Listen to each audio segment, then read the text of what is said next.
The alarm on my wrist device blinked red 3 times before I even opened my eyes, and I knew that color meant only one thing. Someone on the council wanted me gone before sunrise. My name is Vey, and 6 months ago, I was called useless by the very people who shared my blood. Tonight, hiding behind a grain shed on a human colony called Ashwood, I was fighting to protect something they did not even know existed yet. I pressed my back against the cold metal wall and listened. Boots on gravel, 2 sets, maybe 3. My people do not walk like humans. Osron steps are lighter, quicker, almost silent, and these steps belong to my own kind. Someone from the Dominion had followed me across the stars, and they were not here to talk. I placed a hand over my stomach, where a secret grew that could change everything my people believed about themselves. If they found me now, that secret would never see daylight. 3 months earlier, I had been standing in a palace throne room while men in silver robes laughed at me. They called me barren, a woman with no future, no value, a burden passed from one unwilling family to another. When the treaty with Earth needed a bride to seal it, my father did not hesitate. Send the useless daughter, let the humans deal with her. I arrived at Ashwood expecting silence, or worse, mockery, in a language I did not yet understand. Instead, a man named Daniel met me at the landing dock, with mud on his boots and an honest smile.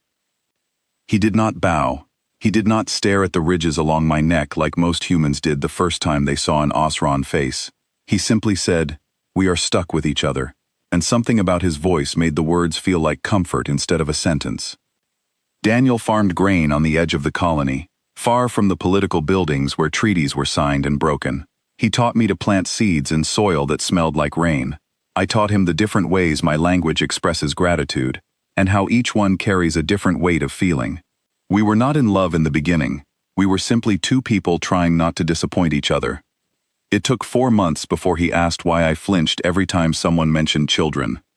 I told him the truth. My body had been tested by every physician on Osron. Every scan said the same thing: no chance, no hope. A door closed before I was born. He listened without pity in his eyes, which surprised me more than anything else he had done. Then he said something I still hear in my mind every single day. Maybe nobody ever checked the right door. I did not understand what he meant until the colony doctor, a sharp and stubborn woman named Grace, called us into her clinic on a stormy afternoon. She held a data slate in her hand, and her fingers were shaking. She told us the blood work made no sense. Osron and human bodies were never supposed to connect in that way. Our marriage had been treated as ceremonial by both governments, a formality with no real risk attached, because nobody imagined the 2 species could ever be compatible. Nobody had told my body that. Grace ran the test 3 more times before she believed it herself. I was going to have a child that was both human and Osron, something that had never existed in the history of either species. Daniel did not speak for a long moment. Then he laughed, a sound full of disbelief and joy tangled together, and pulled me into his arms so tightly I could feel his heart racing against my shoulder. I sent the news to the Osron court myself, in a message with no decoration and no soft words. The barren princess carries a child. Human and Osron both. A miracle your physicians said was impossible. For 2 days there was silence. Then the silence broke into chaos. Some counselors called it a fraud. Others called it dangerous, a threat to the bloodline laws that had ruled our people for centuries. A few, quietly and carefully, called it something else. A discovery, a door that had been shut simply because nobody had the courage to knock on the other side. My father sent no message at all. His silence told me more than any words could have. That silence was why, when a private transport landed outside Ashwood, without clearance 3 nights ago, I did not wait to ask questions. I ran. Now, crouched behind the grain shed with my heart pounding, I understood exactly who had come, and exactly why. Certain members of the council did not want proof that the old laws could be wrong. A child like mine would tear apart every rule about pure bloodlines, every reason they used to decide who mattered and who did not. It was easier to erase the proof than to rewrite the rules. The footsteps stopped. A voice called out in Osron, calm and formal, the way soldiers speak when they want to sound reasonable before they force your hand. Princess Vey, we are here on behalf of the council. Come with us peacefully, and no harm will come to you." I did not move. I did not answer.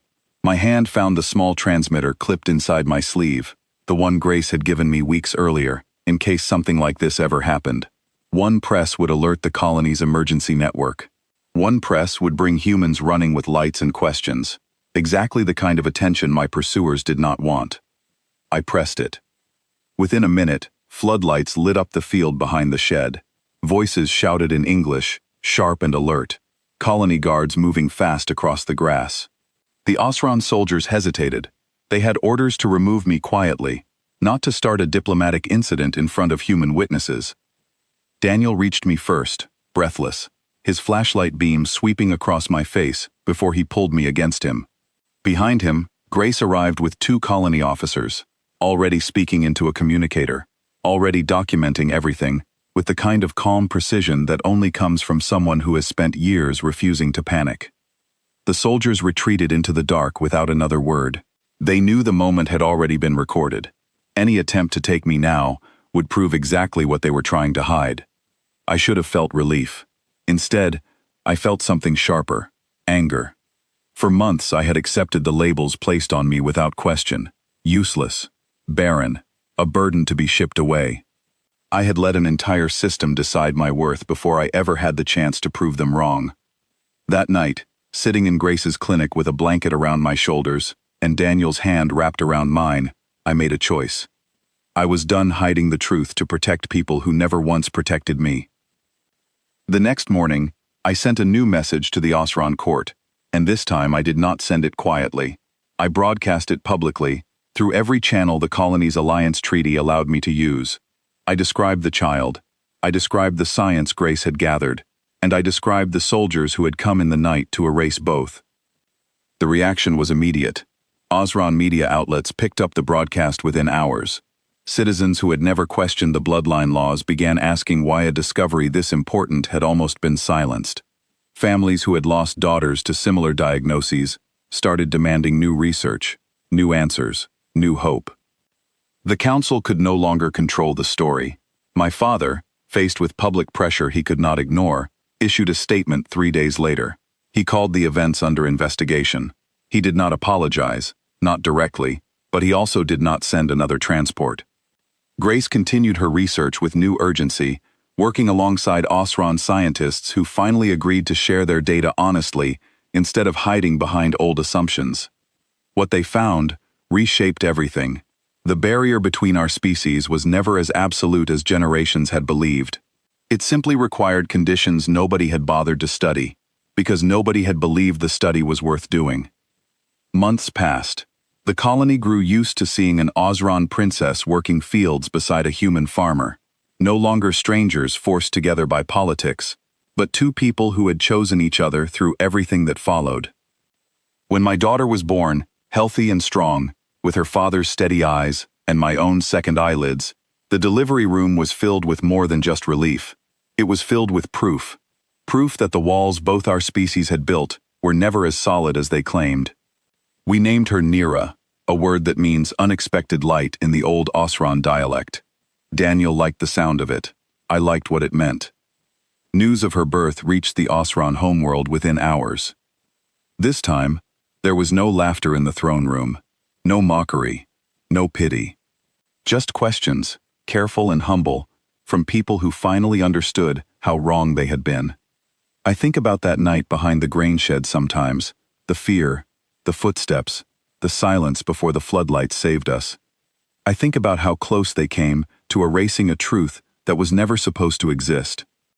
They sent me away believing I was empty. They believed wrong. Some doors are never truly closed. They simply wait for someone patient enough and brave enough to knock from the other side.